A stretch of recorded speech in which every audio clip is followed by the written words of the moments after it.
santé des Congolais. La santé. Parce que c'est très important. La santé, les hôpitaux, mais aussi les taux de mortalité.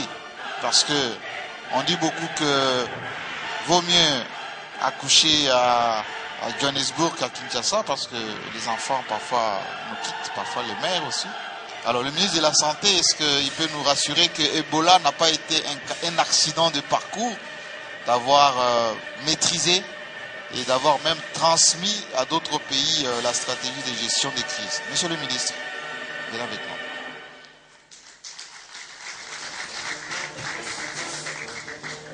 Alors, il y a un micro juste à côté de vous, je peux le récupérer.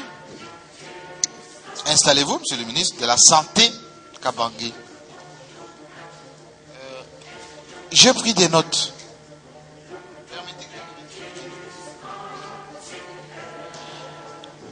J'aimerais bien savoir, monsieur le ministre, tout à l'heure vous serez rejoint par Pascal Villeneuve de l'UNICEF, qui vous aide beaucoup. Aujourd'hui, quel est l'état des lieux de la santé des Congolais, des hôpitaux, des dispensaires dans notre pays?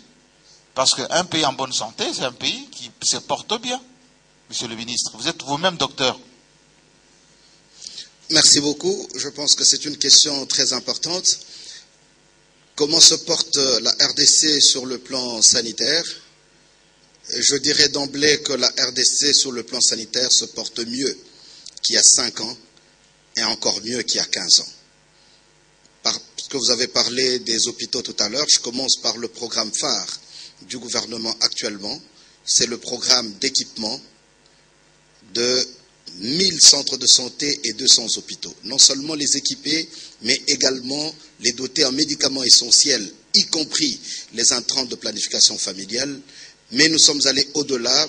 Nous sommes maintenant en train de construire 34 centres de santé selon le modèle type de la modernité, et 72 vont être construits dans les tout prochains jours également. Et j'aimerais rappeler que depuis le plan Van Hoff-Duren, 1940, 1956, 57, en RDC, on a pu construire des infrastructures sanitaires. Il a fallu attendre les 5 chantiers, puis la révolution de la modernité avec le programme actuel. Mais comment se porte le Congolais lui-même sur le plan sanitaire? Je peux vous dire que la RDC aujourd'hui est un pays sans polio. Depuis le 22 décembre 2012, donc ça fait exactement 2 ans et 3 mois. La RDC est un pays qui a la meilleure expertise au monde pour la riposte contre Ebola. Tenez, pour l'épidémie d'Ebola de Djera en 2014, l'alerte a été sonnée dans les 10 jours qui ont suivi le premier cas de décès de suspects. Et la riposte nous a pris 40 jours. En 40 jours, nous avons contrôlé l'infection, l'épidémie, alors qu'en Afrique de l'Ouest, nous sommes déjà à 1 an et 3 mois pour le contrôle de cette épidémie. Mais nous avons également des indicateurs clés. Aujourd'hui, c'est la mortalité des enfants de moins de 5 ans, où nous sommes partis de 215 décès pour 1000 naissances vivantes en 2001. Nous sommes passés en 2010 à 158 décès pour 1000 naissances vivantes, et aujourd'hui, en 2014, au mois de mars, nous étions à 104 décès pour 1000 naissances vivantes. C'est dire qu'on a augmenté les chances pour un enfant qui naît au Congo de fêter son 5e anniversaire. 30% de réduction dans les 5 dernières années. Et cela est lié à un certain nombre de paramètres. Le paludisme. Si, il y a 7 ans, 6% d'enfants seulement dormaient dans une moustiquaire imprégnée d'insecticides, aujourd'hui c'est 56%. Il y a 7 ans, c'était 7% des femmes contre 60% aujourd'hui. C'est la malnutrition. En 2001, nous sommes à 16% de taux de malnutrition aiguë, nous sommes à 9% aujourd'hui. C'est également la vaccination. Le nombre total d'enfants vaccinés, nous sommes à 31% en 2007 et aujourd'hui nous sommes à 45%.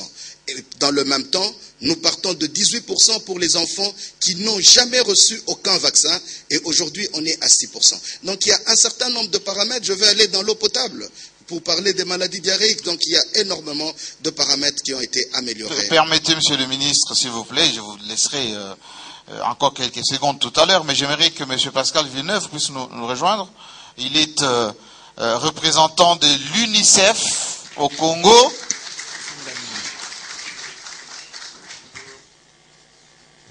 Bienvenue. Monsieur le ministre, est-ce que vous pouvez être gentil, vous lui prêtez votre micro? Monsieur Villeneuve, bienvenue. Merci. Dans cette émission, on sait que l'UNICEF souvent n'est pas très bavard pour expliquer un peu les données de notre pays. Si vous était demandé par les Congolais moyens qui nous suivent aujourd'hui, quelle est votre appréciation de la situation sanitaire, notamment en République démocratique du Congo? Merci Jean-Pierre. Monsieur Jean-Marie Kassamba. Jean-Marie, pardon, excusez-moi. Je voudrais également en profiter évidemment pour remercier dans le micro, s'il vous plaît, Monsieur le Premier ministre pour l'opportunité qu'il m'est donnée justement de parler un peu plus de ces questions tout à fait fondamentales. Si vous me le permettez, je voudrais peut-être rebondir d'abord sur le thème de cette émission. L'RD Congo aujourd'hui, c'est d'abord son capital humain. J'ai entendu dire, bien entendu, que le Congo est un pays très riche en ressources naturelles, mais la vraie richesse d'un pays, c'est son capital humain. Or, un pays ne peut évidemment avoir un capital humain optimal qu'en investissant dans la santé, l'éducation, la nutrition et la protection de ce qui constitue à l'heure actuelle au Congo plus de 50% de la population, c'est-à-dire les enfants. Encore une fois, définis comme tout individu âgé de moins de 18 ans. Alors, maintenant, par rapport aux chiffres, je suis évidemment tout à fait en accord avec ce qu'a dit Monsieur le ministre de la Santé, puisqu'en fait, un certain nombre des données qu'il a citées sont des données qui sont collectées soit de façon routinière ou à travers des enquêtes auprès des ménages qui sont financées par le gouvernement, mais aussi avec l'appui d'un certain nombre de partenaires, y compris l'UNICEF. Je voudrais citer également peut-être un chiffre. Le VIH-Sida, évidemment, continue à être un problème de santé publique en RDC, même si nous observons une diminution de son incidence depuis quelques années. Une intervention très importante, c'est de prévenir la transmission du VIH entre la femme enceinte qui est séropositive et son enfant. Oui. Et la couverture de cette intervention, qui était encore de 4% il y a 4 ans, est maintenant de 33%. Donc on assiste à une augmentation très significative de la couverture de cette intervention à haut impact. Évidemment, des efforts restent encore à faire, évidemment, pour continuer à faire augmenter la couverture de cette intervention.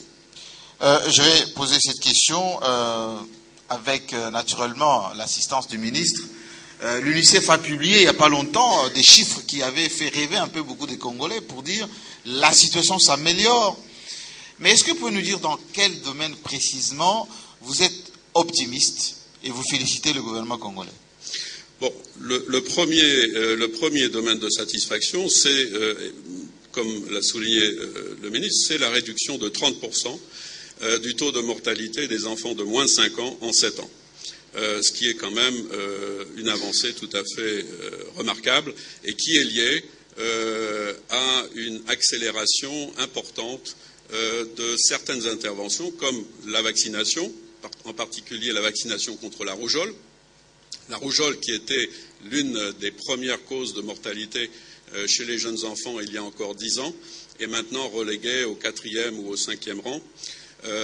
Mais aussi l'augmentation de l'utilisation de moustiquaires imprégnés par les jeunes enfants. L'utilisation des moustiquaires imprégnés, on ne le sait peut-être pas assez, mais c'est la principale arme dont nous disposons à l'heure actuelle pour se protéger contre le paludisme.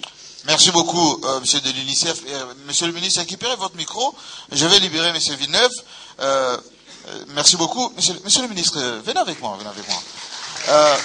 Ces témoignages de l'UNICEF nous fait croire qu'on peut espérer au Congo avoir une santé de qualité avec des équipements. Mais ceux qui sont en rase campagne, dans nos villages, est-ce qu'ils ont du matériel? Est-ce qu'ils ont des microscopes? Est-ce qu'ils ont des seringues? Qu'est-ce que vous leur dites là maintenant? Merci beaucoup. Je pense que le défi justement que le gouvernement s'est donné dans ce domaine-là, c'est de pouvoir réhabiliter, équiper de manière équitable sur l'ensemble du pays. Sur les 1000 centres de santé, la répartition a été très équitable. Ça veut dire que chaque province a droit à 18 hôpitaux et 90 centres de santé. Des projets ou des réalisations? Au moment où je vous parle, nous sommes en train d'équiper, parce que tous les équipements sont au niveau du pays, 660 centres de santé, parce que la première et la deuxième phase sont déjà payées au niveau de l'UNICEF sur un budget de 50 millions de dollars pour les équipements. L'UNICEF a déjà reçu 40 millions. D'où vient l'argent, monsieur le ministre? Du Trésor public.